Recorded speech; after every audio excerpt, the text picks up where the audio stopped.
सवाल मेरा यही है कि बीजेपी मिशन 80 लेकर चल रही 2024 के लिए कि 80 में से 80 सीटें जीतनी है। राहुल गांधी ने और आज प्रियंका गांधी ने भी मंच से विपक्षी एकता का आह्वान किया कि सब साथ आएं, लेकिन अभी तो आप सब लोगों की राहें अलग अलग दिख रही हैं।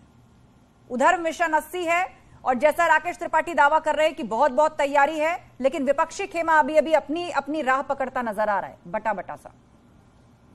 नहीं, आपने जैसे कार्यक्रम के शुरू में कहा था कि लोकसभा चुनाव अब ज्यादा दूर नहीं है, लोकसभा चुनाव की तैयारियां हो चुकी हैं, ये सही बात है। सभी पार्टियां अपने अपने तरीके से अपनी अपनी तैयारियों में लगी हुई हैं।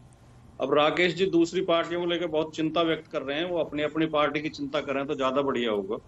समाजवादी पार्टी का जहां तक सवाल है, समाजवादी पार्टी का सदस्यता अभियान पिछले 4-5 महीने से चल रहा है बहुत तेज गति से, और समाजवादी पार्टी राज्य और राष्ट्रीय सम्मेलन किए हैं। समाजवादी पार्टी ने अभी संगठन का गठन भी शुरू हो गया है। समाजवादी पार्टी लगातार सड़क पर है, जो भी प्रदेश के मुद्दे हैं कानून व्यवस्था को लेकर, सभी मुद्दों को लेकर हमारे राष्ट्रीय अध्यक्ष जी लगातार जिलों का दौरा कर रहे हैं।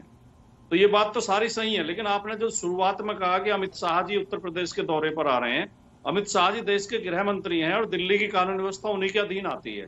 और दिल्ली में जो दरिंदगी हुई है, लड़की को किस तरह गाड़ी से खींचा गया और किस तरह उसकी दुखद हत्या हुई है, और उसमें भारतीय जनता पार्टी का नेता गिरफ्तार हुआ है। तो अमित शाह जी अगर राजनीति के में से थोड़ा समय निकालकर वोट मांगने से समय उन्हें मिल जाए, रैलियां करने से मिल जाए, अगर अपने जिम्मेदारी पे भी ध्यान दें, और उनके गृह राज्य मंत्री जिनके बेटे किसानों को रौंदने में जेल में हैं और गृह राज्य मंत्री खुद हत्या के आरोपी हैं, अगर इन चीजों पे भी ध्यान दे लें तो शायद देश का कुछ भला हो जाए। इसमें कोई संदेह नहीं है कि चुनाव लड़ने में और वोट मांगने में भारतीय जनता पार्टी सबसे आगे रहती है, लेकिन अपनी जो जिम्मेदारियां उन्हें निभाने में भारतीय जनता पार्टी असफल सिद्ध हुई। ठीक है, जेपी अर्कवंशी जी, सुभाषपा को भी निमंत्रण मिला है क्या भारत जोड़ो यात्रा का? और बीजेपी ने अभी से तैयारी शुरू कर दी है 2024 के लिए। आप लोगों ने अभी तैयारी आप शुरू करेंगे, लेकिन उससे पहले तय किया है कि कौन सा खेमा किधर जाना है, नफा नुकसान जो भी आप टटोलते हैं वो सब पूरा हो गया काम आपका? जी, मैं बता दूं कि माननीय सलमान खुर्शीद जी का कॉल हमारे माननीय नेताजी ओम प्रकाश राजभर जी के पास आया था भारत जोड़ो यात्रा में शामिल होने का, और साफ सीधी सी बात है कि सभी को इनविटेशन दे रहे हैं, तो हमें भी दिया गया था, लेकिन पर हमारी पार्टी में तो पता चला कि नहीं जाना है। दूसरी चीज आपने कहा कि जो आपने ये तय किया है कि नहीं जाना है भारत जोड़ो यात्रा? नहीं, अभी मतलब पार्टी के अंदर बात चल रही है, क्योंकि अभी 2 दिन रहेगी वहां पर यात्रा, तो इस वजह से बात चल रही है। अगर शामिल होना होगा तो होंगे, लेकिन अभी मंथन चल रहा है पार्टी के कार्यकर्ताओं और पार्टी के पदाधिकारियों के साथ, तो अभी कुछ स्पष्ट नहीं हो पाया है। दूसरी चीज आपने जो पूछा कि माननीय गृह मंत्री जी का जो दौरा है उत्तर प्रदेश में 2 दिनों का, तो देखिए वो अपनी पार्टी की तैयारियां 2024 के लिए और 2023 में जो निकाय चुनाव होने उनको लेके कर रहे हैं, इसमें कहाँ बुराई है। हमारी पार्टी का भी आज एक कार्यक्रम हुआ है रसड़ा में, और वहां पे भी हमारे नेताजी माननीय ओम प्रकाश राजभर जी ने दिशा निर्देश दिए हैं आने वाले निकाय चुनावों को लेकर। और 2024 कुल मिलाकर आपकी बातों से अभी लग रहा है कि अभी आप तय नहीं कर पाए हैं कि 24 के लिए खेमा किसके साथ जुड़ेगा। 10 सेकंड और दीजिए, मैं अपनी बात कंप्लीट कर लूं कि हमने अभी महिला अधिकार रैलियां चल रही हैं हमारी, उससे पहले हमने सावधान रथ यात्रा अपनी कंप्लीट की है उत्तर प्रदेश के 75 जिलों के अंदर निकाल के, और जो बिहार के पटना में गांधी मैदान में जाके समाप्त हुई थी। तो हमारी भी तैयारियां साथ साथ में, चाहे निकाय चुनावों को लेकर हो, चाहे वो उत्तर प्रदेश के 2024 के लोकसभा चुनावों को लेके हो, हम भी पूरे रण में उतरे हुए हैं कमर ठीक है जेपी अर्कवंशी जी, ठीक है। शाकिर अली जी हमारे साथ है, नेता कांग्रेस। शाकिर अली जी, आपको लग रहा है समाजवादी पार्टी आरएलडी ने आपको झटका दिया है और सारी यहाँ पर जो जंग है वो पश्चिम उत्तर प्रदेश में मैसेज पहुंचाने की है, यहाँ के वोट बैंक की है। आपने भी भारत जोड़ो यात्रा को उसी बेल्ट से निकाला, यहाँ पर मुस्लिम आबादी रहती है, आरएलडी है, उसका वोट बैंक भी आप जानते हैं, तो इसीलिए भारत जोड़ो यात्रा से किनारा कशी की। देखिए, ऑडियो वीडियो कुछ आपका क्लियर नहीं, बट मैं जो समझ पा रहा हूँ कि आप ऐसा बताना चाह रहे हैं कि मुस्लिम एरिया से कांग्रेस अपनी पद यात्रा को निकाल रही है। ये सरासर गलत है, और दूसरी बात, कांग्रेस ने कभी जात पात की राजनीति की ही नहीं है। तो लगता है सिग्नल चला गया है शाकिर अली जी का, आगे पहुंचेंगे। शाकिर अली जी आप सुन पा रहे हैं? हेलो जी जी जी, आ रही है आपकी आवाज, बात पूरी कीजिए। मैं कह रहा हूँ कांग्रेस ने कभी जात पात की राजनीति की नहीं। वो सिंपल सा बात है, टूटे हुए दिलों को जोड़ने राहुल जी निकले हैं। देश में संविधान की लड़ाई है। रीजनल पार्टीज के जो हमारे सहयोगी सेकुलर सोच रखने वाले लोग हैं, उन्हें तो आना चाहिए, कुछ नहीं तो फिटनेस तो बन ही जाएगा उनका।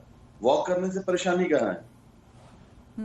ऐसा भी तो हो सकता है इसके पीछे एक मैसेज हो कि उनको राहुल का नेतृत्व स्वीकार नहीं है बतौर विपक्ष, क्योंकि सबकी अपनी अपनी महत्वाकांक्षाएं हैं, छत्रपों की महत्वाकांक्षाएं, उनके नेताओं की महत्वाकांक्षाएं। नहीं, राहुल जी महत्वाकांक्षा से काफी दूर हैं। अगर वो ऐसे होते तो देश के प्रधानमंत्री मनमोहन सिंह जी को बनाने के समय में ही बन गए होते। यहाँ राहुल जी की सोच अलग है। वो ऐसे दादी के बेटा हैं जिनके सीने को गोलियों से छलनी कर दी गई। वो ऐसे पिता के पुत्र हैं जिनके शरीर के चित्रण उड़ा दिए गए। और आप टी शर्ट की बात करते हैं, आप उनकी जूतों की बात करती हैं। शर्म आनी चाहिए आपको। आप इन चीजों को छोड़ करके देश के डेवलपमेंट की बात करें, एजुकेशन की बात करें। हम चारों तरफ से दुनिया में हमारे ऊपर हंसा जा रहा है और हम बेवकूफ की तरह सिर्फ जात पात करके कब तक चलेगा ये? ठीक है, ठीक है शाकिर अली जी, कुछ कनेक्शन में प्रॉब्लम हो रही है, तब तक चेक कराते हैं। राकेश त्रिपाठी जी, आपने सबकी बातें सुनी, आपने राजकुमार भाटी जी की भी बात सुनी, शाकिर अली जी की भी बात सुनी। घूम फिरकर सवाल बीजेपी पर यही आ जाता है कि इतनी बेचैनी क्यों भारत जोड़ो यात्रा से। आज भी एक तस्वीर वायरल हो रही है राहुल गांधी और प्रियंका गांधी की, उस पर भी अलग अलग तरह की प्रतिक्रियाएं दी जा रही हैं। टी शर्ट की बात करके गए अभी कांग्रेस के प्रवक्ता।